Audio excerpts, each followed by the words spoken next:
There you go. That's it. That's the Strange Famous Fest. It's been about a week and a half since the festival. We are now back home. It's nice to be home, right, Adrienne? How are you? It's been 1 week today, but with the airing, I don't know if I should correct you, but week and a half, yeah. But because this airs Wednesday, I guess it's a week and a half or 2 weeks. Yeah, week and a half. It's weird because I every time I go into this, I think I'm recording a new episode. So we've already done an intro. We're just closing out. This is like an outro. But I've made a couple of notes that I thought we could, or that I wanted to mention. We can have a quick conversation about while people are. Just catching their breath from what an amazing episode they just watched and all the great performances from the Strange Fame Fest artists. So yeah, like I said, we have been back. We're back from Denver. We've seen some posts online of the people's experience at the Strange Fame Fest, and seeing all the pictures is cool from everyone sharing. Seems like everyone's still riding on a high. At the beginning of this episode, though, we had talked about our vehicle situation. Mm-hmm. So I'll just quickly update people on that and jump in. Freaking dumpster fire that has been. Yeah, it's been quite a shit show. Jump in wherever you want to on it. So when we got back from Strange Famous Fest, we got the message from the Mercedes dealership. Or maybe that was before we left, right? Yeah, because we had already bought the truck. Oh, we were waiting for them to get the tow hitch put on. Oh, yeah, okay. Yeah. So, but I don't know if we mentioned in the intro, but the turbo in our Sprinter van blew up. Some sort of turbo thing, and it sent shrapnel through the motor and the exhaust. So it was going to cost like $30,000 to repair. So anyway, we bought a new truck, but I guess we did say that in the intro of this episode. I can't either. It's all such a blur. So I guess we probably did. We opted to buy a truck. So when we flew back home on Monday, we flew back Sunday night from Denver. We got home in our home in Utah, and we were waiting to pick up our truck because they were putting a trailer hitch on it, because now we got to put all of our artwork into a trailer, because our Sprinter was our road van, like our traveling art van. Anyway, we picked up the truck on Monday. So like I said, we had to wait all day. Monday night. We had to wait. I think they called around 5, so we got there. I think we left there at around 6 p.m. Yeah, we got the van at about 6 p.m. Monday night. So right after we picked it up, we just started heading towards our house in Missouri. That Monday night, the day after return from Strange Famous Fest, we drove 10 hours. And slept in North Platte, Nebraska. You and I slept in the back of the truck, our new truck. Because our Sprinter had beds in it, so we had bunk beds. We were very lucky to be able to just pull over someone and sleep comfortably. Yeah. Anywhere. And that changes now. That was not a comfortable night of sleep. No. We slept 4 hours. Oh, that's right. Yeah, we slept 4 hours at the rest area in North Platte. I was on the floor, and you were on the back seat. So we woke up that morning at the rest area, drove another 8 hours to our house, Hannibal, Missouri. When we got there, we unloaded we have an old trailer that we have parked behind the gallery in our Hannibal. Oh, yeah, because it was like 7 p.m. when we got there. To Hannibal? Tuesday night. Yeah. So we unloaded we have an old trailer that we keep our recycle stuff in, so when we just do one trip to the recycle center, it's all in the trailer. So anyway, we unloaded all of that trailer and loaded all of that trailer and then the art. Yeah, took all the art and all the gear from the gallery that we dumped off the week prior when the van broke down. When we had it towed away to St. Louis, because it's still 100 miles from us. Yeah, so we loaded all of that art, everything into that old trailer, with the intention of driving that trailer back to Utah with all of our art stuff. That's why we had to do. So anyway, we got that loaded and then went to sleep at our house in Hannibal. By the way, our gallery is right next to our house. Next door, yeah. And you were concerned, though, about that trailer being so old. We don't really use it much except for the recycle, which is really light. Yeah. So you were really concerned because it's, like I said, it's old, it's tiny. And the wheels haven't been, or the axle hasn't been greased for a while. The tires are kind of old. It's kind of sat there. Yeah. So I was not thrilled about taking it, but it was kind of our only option. Yeah. So we got up that next morning, which is now Wednesday morning. Shoot, At like 5 a.m. I'm trying to make this fast, you guys, but you enjoy it. Yeah, we got up at 5 a.m. because we still had to drive all the way to St. Louis. We didn't want to hit St. Louis traffic. Yeah, and St. Louis is about an hour and a half from our house in Hannibal, Missouri. And that's where our van was, in St. Louis at the Mercedes dealership. So we got up early that morning. Where were we at? Wednesday morning? Wednesday, yeah. Yeah, and we drove to Missouri, or we drove to St. Louis to our van that was parked at the Mercedes dealership, and we just started stripping everything. We had to get all of our, because sometimes we have that van, that Sprinter set up like we live in it. Like that's where we would have like all of our winter gear in case we were, just everything. Just that if there's a show that's icy cold, you have that. If it's hot, you got the fans. If you break down somewhere and you need a heater, we got that. Yeah, but it's just all backup, just camping stuff. It was basically everything. basically like unloading your camper. It was like a little home, yeah. So we were in the parking lot of the dealership, just taking everything out of the van. Because the insurance said, come get all your possessions out of it. Meaning, so I don't know if they're going to total it. I don't know if we're going to own it anymore. I don't know what the plan is. The insurance company kind of led us to believe that they were going to pay for the ha ha ha, yeah, joke on you. which we found out they're not going to. Anyway, we like I had a grill guard on there on the Sprinter. I have a Rhino rack. I started stripping all of that stuff. We started loading it in the truck. And it was about this. Well, I mean, it was at that time we realized, like, how spoiled we were with that Sprinter, because all of the stuff in the Sprinter barely fit into the truck bed of our truck. And then so we started heading back to Hannibal to go pick up that old trailer. Well, on the drive back from St. Louis to Hannibal, we decided, we better just go buy a trailer. Yeah, because we didn't want to deal with a breakdown. A trailer hauler, or like a utility trailer. So we ended up buying a new trailer. Which we knew we were going to have to do anyway. There was no way we could get by with that little one. So, and this is still Wednesday. We stripped the old van for probably like 4 hours out in the sun in that parking lot. Drove the hour and a half back to, well, it became more of a 3-hour drive back to St. Louis because we had to stop to buy a new trailer.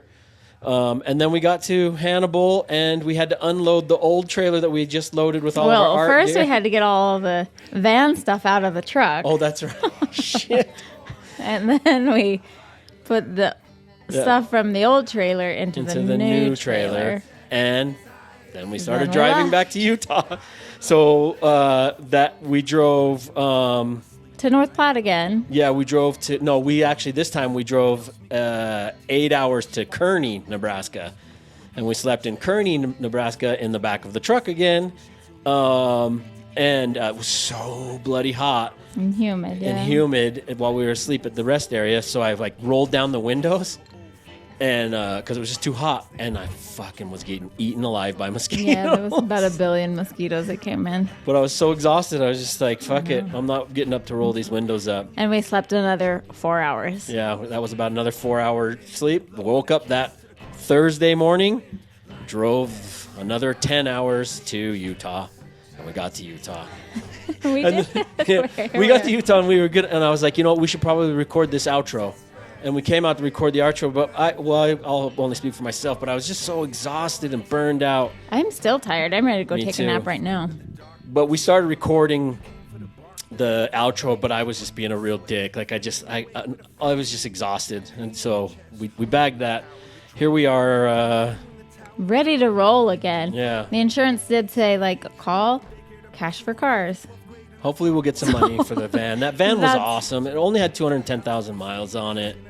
But now our situation's changed. We may not need a big Sprinter anymore, so we got the truck. Yeah. So that's what we could.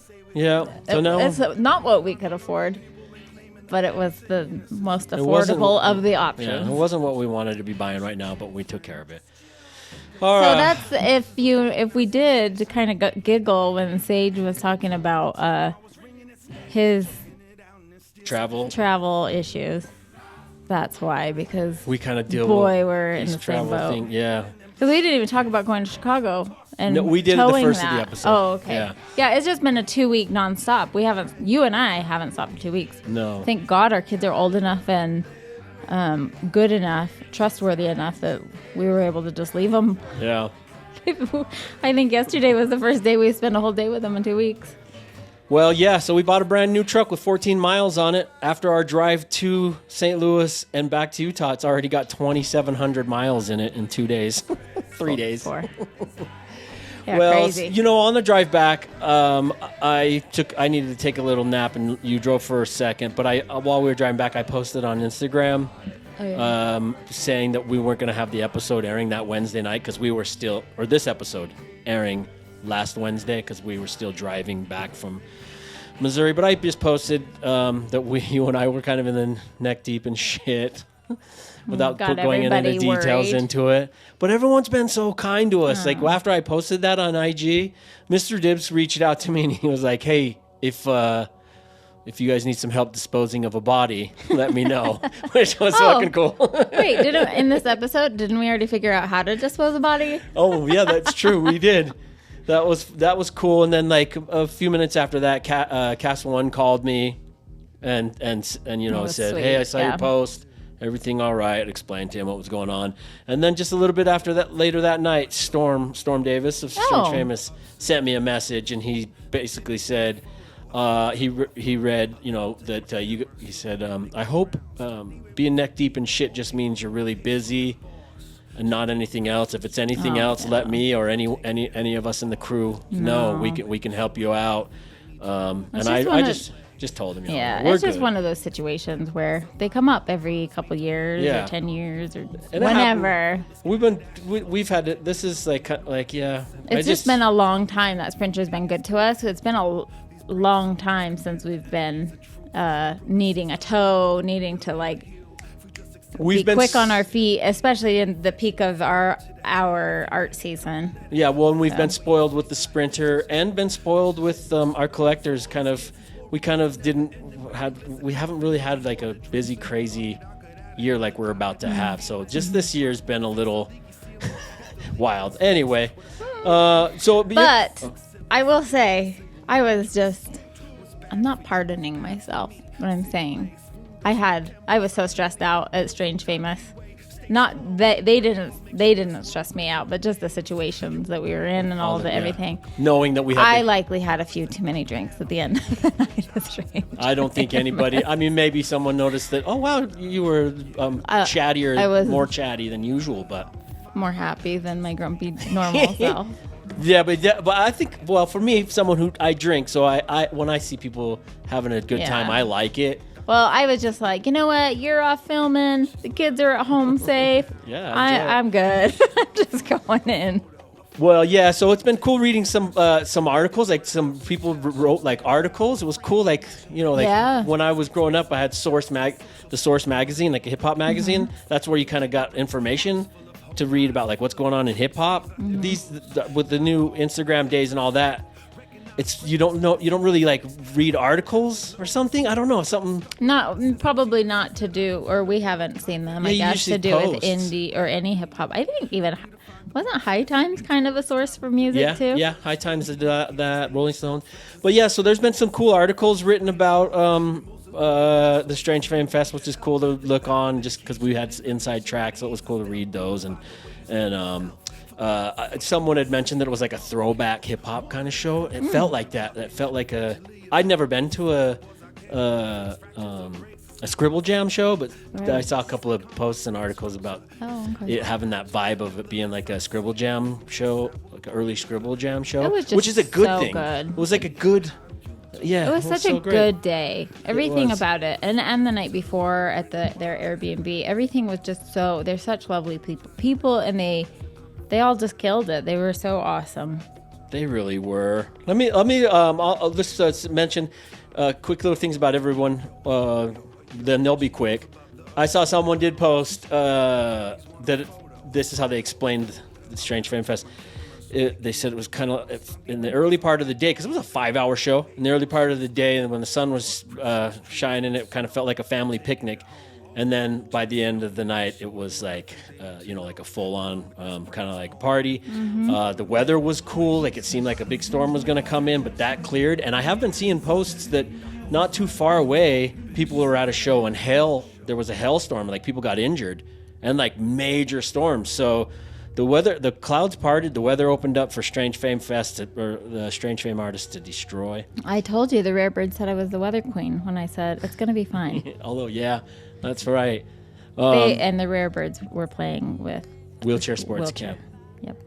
The backstage area I mentioned was so fucking cool, and the only reason I bring that up is because to point out just how amazing Strange, Sage Francis is. Like, the backstage was just cool, and I say that because I used to play in a band. And I had backstage areas, and they were always like a little kitchen or a little office, or a little tiny little locker room, or something, like a little doorway. That's the normal. This one was for artists who are much bigger than you ever were. Yeah, but then that's why. It's normal for a small show. But it's very cool for Strange Famous Sage Francis, for them to get that sort of treatment. There was like fully catered. It was like all sorts of good veggies. Two dressing rooms, a bathroom, a shower, fully catered, refrigerators stocked, all the accoutrements. It was awesome. And seeing everyone hanging out backstage, that was cool. Yeah, it was just cool being backstage hanging out with people. I really, really enjoyed that. But I wasn't back there a whole lot during the show because I was around running all over the place filming the show. That was probably better for me, probably better for you, right? So you could. I was in the front. I was not missing the show. I was not going to watch the show happen from their backside. Yeah. I wanted the front side. But I mean, it was probably better that I was kind of running around, that we're not both just standing there next. I was like, I'm going for it. I got a lot of cool footage. I hope I was able to share a lot of that good footage for you guys in this episode. While I was running around filming out in the crowd, someone from this guy from Pittsburgh grabbed me and he was like, "Hey, aren't you Ty?" And he was like, "I've been collecting your work forever, man. I used to live in Pittsburgh." That was cool. And he was like, "Why are you filming Yeah, he's this? like, "Why? What?" He didn't say that to me, but I was thinking, like, I wonder if he's wondering what the hell's going on. That was cool, though. It was just cool to get a collector recognizing me. And then I heard from several people in the crowd, which maybe you don't love, Adrienne, but that they really love the DOD45 show. Yes, I heard that once, and I was like, "Oh." Yeah. Yeah, and then I was like, "Oh, what did you say?" Yeah, like it didn't quite make it into my head, and then a second later, I was like, "Wait, you love our show? What does that mean?" You forgot you were on the show. I think that was the same guy that talked to me too. He was standing in the front, the tall guy. Yeah. Yeah. He said to me, "Love the show, man." And I was like, "Yeah, it is a good show." But he was talking about the stage show. But then he's like, "Yeah, I watch all the episodes, love it." So that was nice. DJ Zoll, obviously I didn't get to share like a whole ton of footage of him doing his thing, but fucking hey, man, he is tremendous. He's going to be a guest on our show. You saw him, our little conversation here in this episode, but we're going to have him as an actual guest. He just ran that show like a, what do you call the guys at the front of a train? A conductor. Oh. Yeah, it was perfect. It was, and then I was just watching him up close, like while he was playing people's sets. It wasn't like he just pushed play and played. Like he was actually on, And he was enjoying himself. Yeah, he's good. Well, yeah, he's good. Yeah, he's got great energy. I like that dude. Can't wait to have a conversation with him. C's Mike's, it was cool. We kind of taxied him around on the weekend because he was staying in the same hotel that you and I were staying in. And that was cool to get to know C's on that level. So we were kind of taxiing him around. Dude, he's a good dude. And he's a big Kansas City Chiefs fan. He'll let you know that every time. But they might come out and see a Kansas City game, which is about a 3-hour drive from us in Hannibal. But hopefully they'll come see us in Hannibal. Early Adopted set was on fire. Not just because the sun was beating down on him, but... it was interesting in this episode hearing him say he was excited to meet us. That's weird, right? Oh, he did say that? Yeah. I must have just block all that shit out. Yeah, it's just interesting to know, to hear, but to hear it's a nice thing to say. He probably wasn't excited. He was just saying it? Yeah. Oh, okay. Well, I hope he was excited. We were excited to meet them. Well, we ran into the referee in backstage. What are you talking about? I think he's Early Adopted's homie. Or he's in the Jesse the Trees music video, the basketball video. The guy, he lives in Utah. I run into guy him with the dreads. Yeah, his name's name Jason. Is the referee? No, he's the referee in that music video. Oh. And I run into him everywhere, and I'm always like, I swear I know you.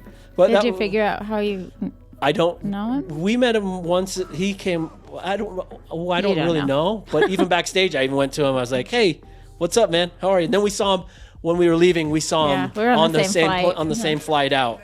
And usually when we run into each other, we just kind of acknowledge each other. We don't really like say what's up.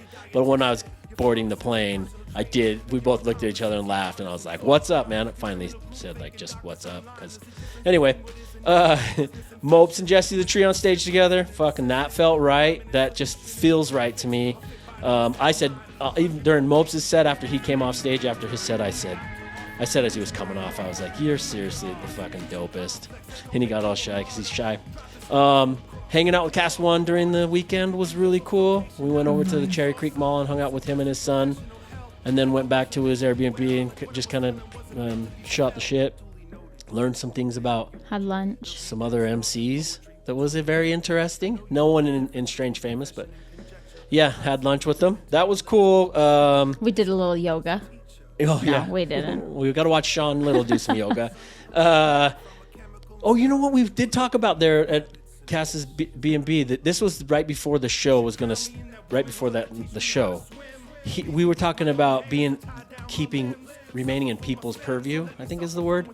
So, like, that's why we post on Instagram, or like we were talking about how I get the feeling of like, oh, if I don't constantly like share my posts with people with the art, then they'll forget me as their artist, you know. So and then he was saying he does that with his music. So I don't share anything, hoping people will forget me. Because the artwork's what pays the bills. I don't want to be forgotten. I'm almost to the end, you guys. I'm sorry. And the other thing about the show is you can just turn it off if you don't want to hear this. No one's complaining. Okay. So Sean Little, who performed with cas-one, he was fucking dope. I really liked his delivery on mic. Like he just had that. He was just like how he was doing yoga when he was rapping. You know, it was all. It was just like. I know I said this to you, but I just kept thinking like, oh my God, his feet must be on fire. Oh, that's right, because he was barefoot. It was so hot. The sun, like, it wasn't hot. I only packed pants and jackets and things. And then all of a sudden the clouds went away and it was just beating down heat. Well, and I don't want to throw them under the bus, but I guess I kind of am here. But I was thinking while I was filming them, they had their sons sitting out on stage with them. And I was like, those boys need some sunscreen because they were just cooking. They were just making some D. I really enjoyed their offspring. Their boys were really cute. They were actually pretty fun to hang out with. Oh, that's right. The day we got to Denver, there was like an unofficial Strange Famous lunch at. They just met up for lunch. Everyone just got together for lunch. What was that place called? Mexico City, downtown Denver, and that was where we all met for the first time. Yeah. Not us, met everybody, and some of them each other. Yeah, but then you noticed that Cass's son was kind of sitting there, bored at the table, and so you decided we should do the drawing game. I lured him over. Yeah, and we did the drawing game. That was cool. I didn't have anything to lure him with except for paper and pencil, but I was like, it's fine, well, bud. Cass had mentioned that his son is a fan of my artwork, so that was cool to like hang with him and draw. And I've just seen our kids have gone to dinners with us and a whole bunch of adult artists when they were all of the ages, and I recognized that bored face. And I just felt for them. And it was a little awkward for us for a minute there because there weren't enough seats for all of us at the tables. So we sat the other side of the restaurant. We went and sat at some other table, and then like. cas-one saw us sitting over there, and he came over and sat with us for a minute. And then Sage Francis recognized that we were sitting over there, so he came and sat with us. They're like, "Oh, look at these elitists." Yeah, it was awkward. Sit with us. And then the restaurant was really busy, but then the lunch hour rush ended. And then we went and sat with everybody over there. But it was initially a little awkward. I do want to say, while I was filming cas-one and Sean Little's set, I heard right when Sean started doing his whole. There was one song where he mostly did all the rapping, because I think he was saying he was mostly the hype guy through most of it. But one of their songs, he has a whole verse. But I heard someone behind me go, "This dude's fucking awesome." I thought that was cool. I'm kind of paraphrasing that, but that's it. basically what the guy said behind me. The Jivin' Scientists too. I loved their set. That was so hot out there, and Runsky went out into the crowd and did this whole fast. Freestyle. My whole life like a hat with cicada. I be yelling pizza, be yelling see you later. All of this to let them know I can't try it. How did I end up with them as only pilots? Trying to fly around and be a real G. Let the research group is one of MCP. Thing. Oh, it was fucking cool too, because Runsky was out in the crowd and he was like, I don't remember what the exact lyrics were. Do it fast, y'all. Do it fast, y'all. And the drummer was going faster, and he was fucking rapping faster. And then, it was cool. so fresh. Yeah, that was right. That was livening it up. And the sun was still out right then, and people were scattered all across the hill at that point. So, one of the things when you have a big outside space like that, it's so spread out. People flocked to the shade under the tree. Yeah, people were kind of in the shade. And then I ran into cas-one over at the merch table, and he was like, I want all these people to come up front. but there were, shit, I don't know where I was going to go with that. Anyway, was really cool getting to know the fellas at with Jivin' Scientists. So if we end up doing 4th Avenue Street Fair in Tucson, Arizona, we're definitely stopping in at Thunder Canyon Brewery and hanging with the Jivin' Scientists crew. Fenn kept trying to offer me some of that good whiskey that they got, but I didn't want to drink any because I was trying to stay busy. Yeah, I was kind of in work mode. But I drank enough for both of us. It's fine. Well, when we get to 4th Avenue, we're definitely reaching out to them. Jesse the Tree, I mentioned in this episode, I probably shouldn't have done that. I was kind of just excited to see him because I've been listening to a lot of Jesse the Tree. I said, you're my fave, you're the best, or something. I can't remember what I said. I should have said that You're just my favorite to child. him off to the side. But everyone's my favorite. But it was cool. He had Henri perform with him, which was great. You asked Henri backstage if he wanted to do a recording with us. And he's like, no thanks. I'm a big fan of Henri's. I think he's shy. I understand. Yeah. Well, no, so I was creeping on Henri from behind because I was stoked to see Henri there. I was walking backstage and I turned my camera on and I was like walking behind him. I only bring that up because I wanted to show the footage of me walking behind him. Yeah, it was kind of like that. So anyway, during Jesse's set, my battery died in my camera, which is a huge bummer because I had to run to the back. I have some. Well, I know you had some, but I kind of missed some. No, of I have it. some. I probably. Oh, yourself. I missed some of it live, because I had to run backstage, and on my way back to run backstage to get a new battery, I ran into Thoughts' homie, Staple Mouth, the Hawaiian brother. It was cool running into a Pacific Islander, snapped photo with him, and asked him if he wanted to be a guest on the show in the future sometime. It was cool that he was there. He was wearing a Thorts shirt too, which was cool. He was? Yeah, the same one that Thorts sent to us in the mail. Yep. You know what else about Jesse the Tree? When we were leaving, we ran into him at the Denver airport. That was cool because that airport is a fucking mess. We talked about how crazy that airport is. Yeah, we came somebody. up. We were coming up the escalator, and I saw Jesse walking. I was like, and I kind of dipped, and I came up. And I was like, oh my god, it's that rapper Jesse the Tree, and he was like, what? And then realized it was us. That was cool running into him at the airport. That was the day after the festival. I'm almost there, you guys. Black Lips Biceps. Fuck, are you kidding me? I know that most people maybe don't even notice that, but when he was rapping, he was holding the mic. He was so fiercely going at it. Like, I just was like, God damn, man. His biceps are thick. He's like Arnold Schwarzenegger up there. And then it was... Yeah, everybody had to snag a couple extra hugs from Black. Yeah. Let me just feel that again. Yeah, it was cool. His whole interview was cool because it wasn't even an interview. Like, he just laid it down. That was dope. Yeah, about his travels. Hashtag Hood Hotel, by the way. Oh, he posted after the Strange Fan Fest. He posted, I heard that Sage Francis was worried I might not make it to the festival. I would have walked to Denver. That's what he said. He probably would have. He ran. Let's see. I have to do a 4-minute mile for the next 2,000 miles. Let's go. Hank running into sleep backstage. I wasn't even sure if he was gonna make it because we didn't talk to him at all pre-whatever. That was real cool because he's such a you can just feel that sincereness when he's talking to you. it made me feel real good. And he was like, thanked us for the books and his drawing. And it was really cool hanging out with him backstage. He's one of the only ones, him and Sage Francis were the only ones, as you saw, that did the post interview. What's cool, we're going to be in Portland. The 2 interviews I couldn't remember. Yeah. Well, that was the end of the night. We're gonna be in Portland, Oregon in September. So we're gonna definitely go hang out with Sleep and his wife, and so that's cool.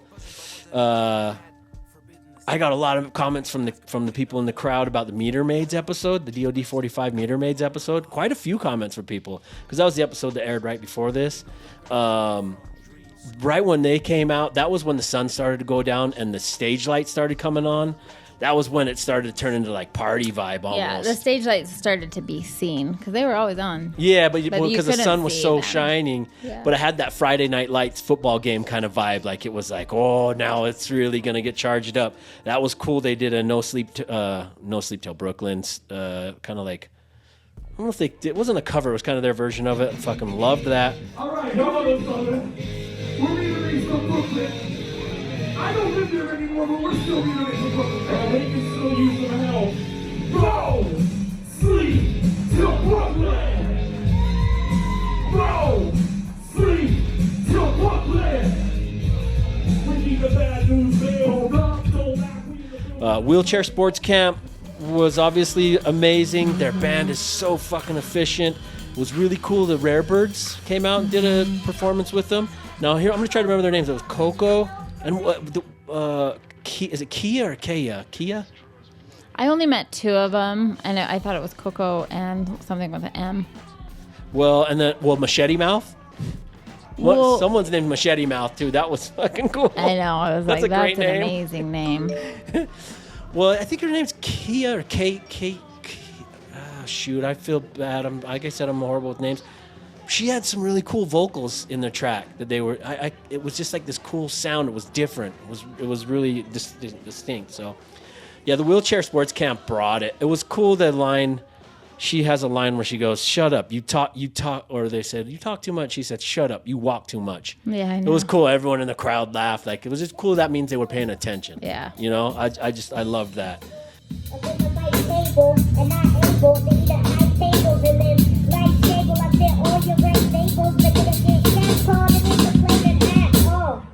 like, Kaylin, you talk too much. I'm like, shut up, you walk too much. And they're Denver based, so. It was good to get to know her in person too. Yeah, and actually talk to the guys in the band. Trumpet player. Yeah, he was incredible. Yeah, I got some great footage think, of him. right? Yeah, he was good. And like, I don't know a good trumpet player. They I don't know play any trumpet players. Their drummer and the But he trumpet sounded player. great. They do this cool like jazz fusion style stuff. And you got to be really good to be able to do that stuff. So, Yeah, I'm guessing he's good. He sounded great. yeah, it's a cool setup. I really do like the live bands with a rapper. I think that's a I good do combination. That was what my band. That was the band Buckettooth. We were. All right. Okay, sorry. All right, don't talk about Buckettooth. Just kidding. Okay, I'm almost to the end. So then that brings us to Sage Francis. Seeing him live and seeing him on stage was incredible, was amazing, was all the words that I don't have great adjectives for. And then I did want to say, we and I were talking about, we sort of take Sage Francis for granted because we've kind of become friendly with him. So I forget to point out, like, he is seriously, well, he doesn't even need it. Oh, shit. I don't know what I'm trying to say. Like, when people say, who's your favorite actor? I don't even say Robert De Niro because it's like, that's just a given. He's like the top, so there's no reason to bring him up. Oh, I don't know. I don't need to justify. He made me cry. He did, which make I you think cry. I said already, so I wasn't gonna re-say it, but Well, it was so good. He was so good. I think he made a lot of people cry. Even in one of the articles I was reading, they were talking about when he said the "Jaw Didn't Kill Johnny" song. It was kind of like a tribute to all those MCs who've passed and producers and people like Alias and Idea. So that show for me was polar opposite than the Guar or the other one that I fell asleep. Godspeed. Yeah. Godspeed, you Black Emperor. I'm being tortured right now for Godspeed. I did You're want, putting me to bed and I'm trying so hard to stay awake. But no, I had no trouble staying awake in that one. Nope. Well, I was like, when it was over, I was like, no, this can't be over. I know. I was sad for a minute when we were boarding the plane. I was like, oh. I did. But then I had to hurry and worry about our truck and van that's and right. everything else. So I was like, okay, moving on. Before the Strange Famous show, I put together a group chat on Instagram of everyone that was performing, because I wanted to let them know we were going to be recording there, so to find out schedules of what time if they wanted to record before their set or at the B&B, and it became kind of like the unofficial group chat for the festival. Now it's like constant, everyone commenting in this little group chat in Instagram. So it's just. Are you bragging? No, what I'm saying is the amount of great conversations and funny shit that's happening in there. It's kind of rolled over. The festival Yeah, kind of it's rolled still over going. into Yeah, the it's still chat. going. I love it. It's like now become like the thing to stay in touch. It's on a group chat that I set up through the ArtByTai account. So what I was pointing out is all you people out there, you have no idea what you're missing out on.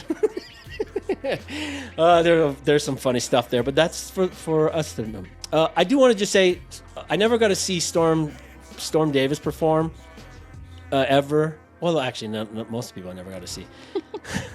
But Storm was good. I filmed. Really good. When I went to go change the battery out during Jesse's set, I went over by the merch area and filmed all the slanging happened with the merch. Storm was back there like just busting it, and the sun was beating down over there. All day he was over there slanging, and at the end of the night he came out and did this fucking rap that was like the fastest rap I've ever heard. It was Ever. It was, really it was good. so dope. So Yeah, I didn't kudos even make it over. I mean, aside from offering to help set up the merch and then ditching them all, I never made it over there. Well, we helped carry boxes out. Well, you were like, Caitlin's ready. I was like, oh, just kidding. I'll come back.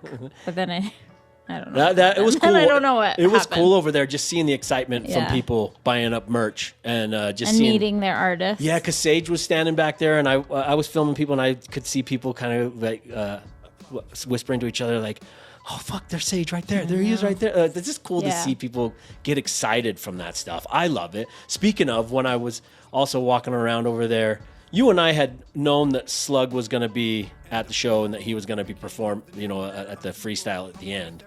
But that was kind of on hush hush. It was never announced.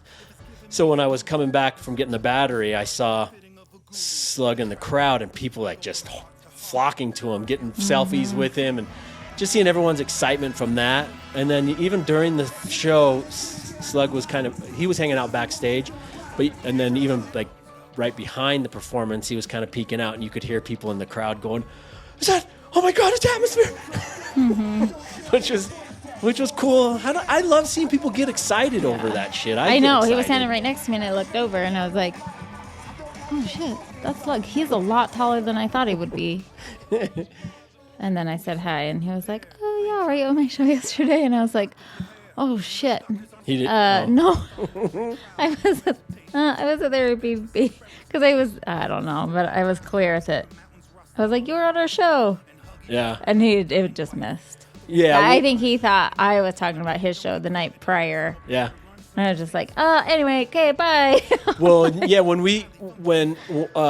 was trying not to make an ass out of myself. I was filming people come up to him and get selfies, and then it was like the last selfie, and he kind of looked at me because we don't know him personally. He's only been on our show. I mean, I'm friends with Dibs, but we don't. Yeah, like I've done some back messaging with Slug. With Sean, but yeah, he kind of looked at me and like, what, like, what's up? Thinking that, but I think he thought I was like trying to just get footage or a selfie with him or something. Oh, I don't know. I know. Or maybe he just recognized. Oh, right. Hopefully he'll recognize us backstage at the Red Rock show when we're there. Maybe. But it was cool just hearing people get excited about that. Hey, the pre-hangout at the Airbnb, that was so great. It was a great idea. Sage Francis was right by putting together the Airbnb and having everyone meet up over there. I'm getting ready to cut up a watermelon inside. I just keep thinking of if I picked one that was as good as Sage's. Yeah, that's right. Because Sage was back there cutting up a watermelon. That was just cool, hanging out with the guys on a level, just hanging out with everyone. That was a good way to. It was a good idea to do that the day before the show, so that everyone felt comfortable and just felt like a family. And they did play that hip hop trivia that I gave the gift to. Yeah, them at the first. They did end up playing that later on did. that night. And that was like, wow, Adrienne, you know nothing. Like I already knew I knew nothing, but that was like, oh yeah, you really know nothing. I'll just be in the corner where I belong. Well, now here we are wrapping it up, and so I did share this on that group, the Sage Francis group chat that I told you about. I mentioned it's a lot like working on a movie set. You work with these group of people intensely. We weren't working with them, but you're with people, all these people, and you form these bonds with people for just these real strong Whatever bonds. amount of time. Yeah. That's the same with like I think when kids go to summer camp. Oh, yeah. Like there's a lot of situations where. And then it ends, and then you get like some withdrawals from it. You're like, there's like a sadness that sets in. Unless you have a higher stress, more stressful thing that you have to go tackle. I don't know. Driving to Missouri and back in 30 hours. That blocks a little bit, but I found during that drive, most of that drive went by fairly quickly for me because I was just in my head reminiscing about certain moments from the Strange Fame Fest. Are you gonna cry? I don't know. I think I was almost gonna do it. I think you are crying. Everyone was so cool. Everyone was so nice to us. Yeah. And even mentioned like. You need a Jesse the Tree hug right now.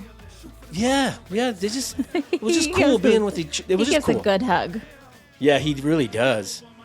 It was cool to be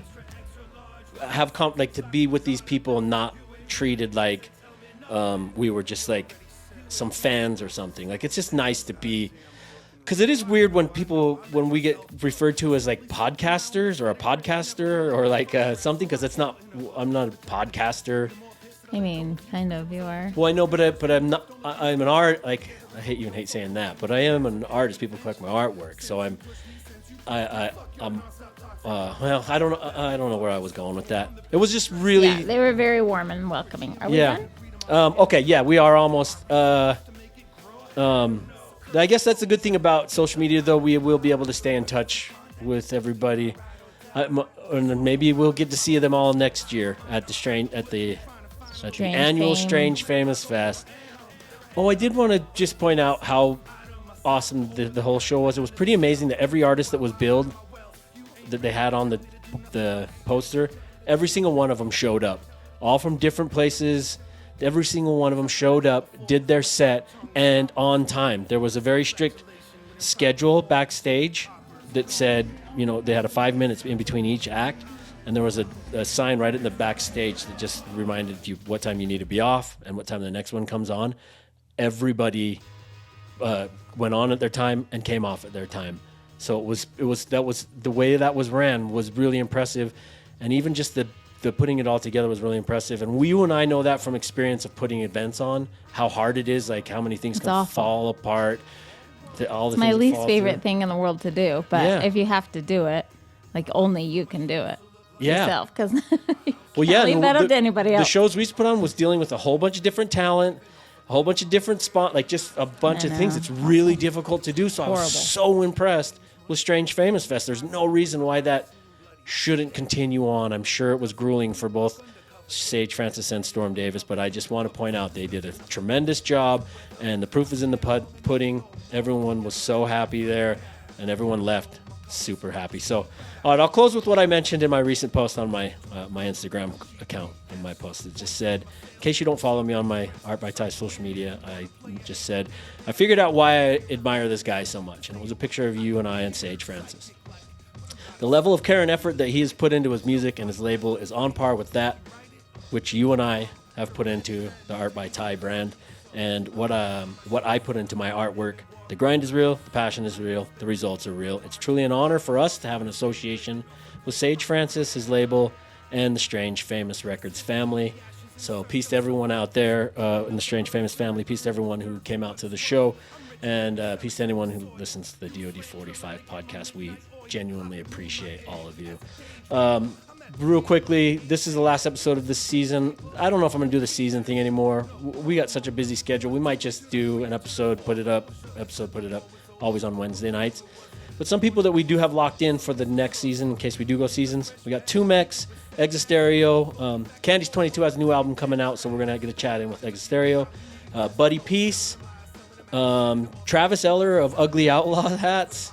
That one's going to be an interesting one with Mr. Dibbs. Also, DJ Zol, we're going to get him in. And then DJ Zone, too. He's also going to get in a chat with us. And then we'll still working on Taryn Manning. I got a trillion texts in a row one day from her, and then radio silence. But anyway, we'll get to more people on here. It's also on the plate. I got the Cannibal Ox cover. I'm doing a cover for. I will finish up the Under an Hour book. That's supposed to go out this month, but I think it's going to get pushed to one more month. I'm doing a design for DJ Abilities. Obviously, the second album and the print for Dibbs and Fullerton's Volume 2 of their 7-inch thing. I got some beer labels that I haven't told you about, Adrian, yet. A guy's got some good beers that he's making. He wanted me to do some labels for him. And then Mr. Dibbs at the Red Rock Show with Atmosphere, Souls of Mischief, all of them. So those are some things that will be coming up for us. Yeah, and if you want to see you and your art in person, we're back in Denver next weekend. Yep, we'll be back in Denver for Cherry Creek Art Festival. And then just go to ArtByTai.com to see the schedule. It's a crazy schedule. I won't just round them all off here, but we're going to be all about the U.S. So come see us. Got some artwork to slang to you. We got to make up for a new truck that we had to buy. And stay with StrangeFamousRecords.com. Thank you to them for the partnership with the DOD45 show. Thank you to Mr. Dibbs for the awesome theme music. Still love it every time I hear it. And thank you everybody out there. I hope you enjoyed it, and we'll be back soon. Pay attention to at DOD45W or DOD45.com, at ArtByTai or ArtByTai.com to know when next episodes are going to be coming up. And any other special events. Adrian, do you have any final words for the people, or any final? I want to just say thank you a trillion times, but I've said thank you enough. I know, you won't in. I know, because I'm so grateful to everyone. This is what I have to say. Uh-oh. She's writing it down. Should have just said it. Strange famous. Bye. So, all right, everybody. Thanks for conspiring with us. Thanks for happy conversing. All those other things. Peace. DOD45. Thank you for joining in on yet another episode of the DOD45 show. Please hit the subscribe or follow button so that you never miss an episode. You can even go one step further by leaving us a review on the YouTube stream or on Spotify, Apple Podcast, or wherever it is that you stream our show from. You can find me at ArtByTai on all the socials or at ArtByTai.com. And if you'd like to follow the DOD45 show on social media, we're at DOD45W on Instagram, or you can go over to our website at DOD45.com, where you can shoot us an email, join our mailing list, and watch all of our past episodes. Consider joining us for a live chat on the YouTube premieres of episodes every Wednesday night at 8 p.m. Eastern. Peace.